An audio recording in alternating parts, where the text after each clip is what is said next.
మన ప్రభువును రక్షకుడు నైన యేసుక్రీస్తు నామమున మీకు శుభములు.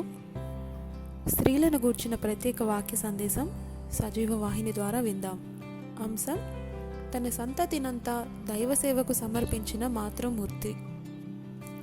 సమాజంలో స్త్రీ పాత్ర చాలా గణనీయమైనది. తల్లి, సోదరి, భార్య, గృహిణి, ఉద్యోగినిగా ఇలా ఎన్నో రంగాలలో తన ధర్మాన్ని నిర్వర్తిస్తూ ఉంటుంది. ముఖ్యంగా పిల్లల అభివృద్ధిపై తల్లుల ప్రభావం అధికంగా ఉంటుంది. తల్లిని చూచి పిల్లను గైకొను అనేది లోకోక్తి. యోకెబెదు అనే తల్లి చరిత్రను బట్టి ఈ సత్యాన్ని మనం గ్రహించవచ్చు. యోకెబెదు అనే పేరుకు యెహోవాయే కీర్తి లేక యెహోవా మహత్యము గలవాడని అర్థం. ఈ స్త్రీ లేవి కుమార్తె, అమ్రామునకు భార్య. అమ్రాము అనగా అనుభవము లేనివాడు అని అర్థం. ఇతనికి యోకెబెదు వరుసకు మేనత్త. ఇదే విషయాన్ని మనం నిర్గమకాండంలోని 6వ అధ్యాయం 20వ వచనంలో చూడవచ్చు. అయినా నాటి కాల పరిస్థితిని బట్టి వారిరువురు దంపతులయ్యారు.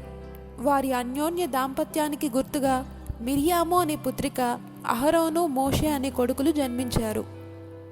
మిరియాము అనగా పుష్టిగల, అహరోను అనగా వెలుగునిచ్చువాడు, మోషే అనగా నీటి నుండి తీయబడినవాడు అనే అర్థములున్నవి. పేరులో ఏమున్నది పెన్నిది అని కొట్టిపారేయకూడదు.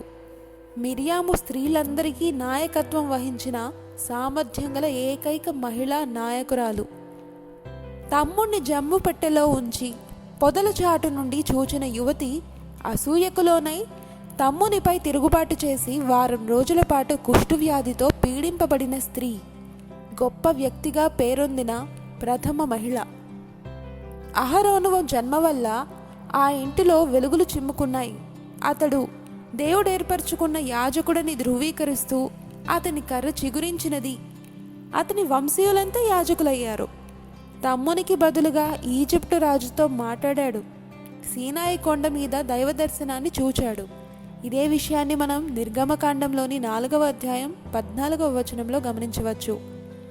అయినా ప్రజల ఒత్తిడికి లోనై బంగారు దూడను చేయించి పూజించడం, మోషే ఆధిక్యతను ఓర్వలేక మిరియాము వలె అసూయ చెందడం అతడిలోని లోపాలు. ఇదే విషయాన్ని మనం నిర్గమకాండంలోని 32వ అధ్యాయంలో ఇక 3వ వాడు మోషే. ఇతని జననమే ఒక విశిష్టమైనది. ఐగుప్తు రాజు ఇజ్రాయేలీయుల అభివృద్ధిని సహించలేక హెబ్రీ స్త్రీలకు పుట్టిన ప్రతి మగ శిశువును సంహరించాలని ఆజ్ఞ జారీ చేశాడు. అతి సుందరుడైన తన కుమారుని చంపడం సహించలేని తల్లి 3 నెలలు అతని దాచి ఉంచింది. ఇది సాహసంతో కూడి ఉన్న పనియే కాని దేవుని నమ్మిన ఆ స్త్రీ తన భారమంతా ఆయనపై మోపింది.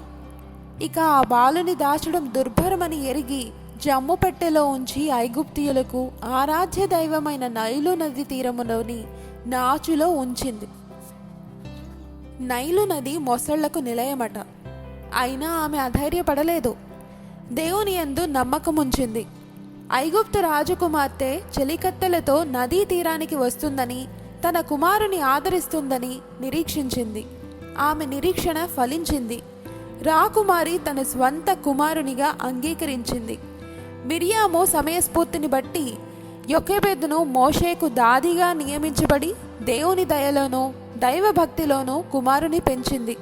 ఇజ్రాయేలీయులు తన రక్త సంబంధులని, వారెలా దాస్యంలో మగ్గిపోతున్నారో అనే సంగతిని వివరించింది. మోషే తల్లి మాటలకు శిరసవహించాడు. తల్లి ఉపదేశాన్ని అంగీకరించాడు. తన జనాంగానికి గొప్ప నాయకుడై వారిని చెర నుండి విడిపించాడు.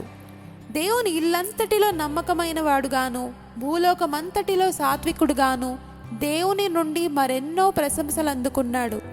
మనుష్యుల సనుగుళ్ళు సహించాడు. ముచ్చటైన ముగ్గురిని ఆణిముత్యాలుగా తీర్చి ప్రభు సేవకు సమర్పించిన యోకెబెదు జీవితం ధన్యమైంది. ఇలాంటి తల్లులు కావాలని ప్రభువు కోరుకుంటున్నాడు.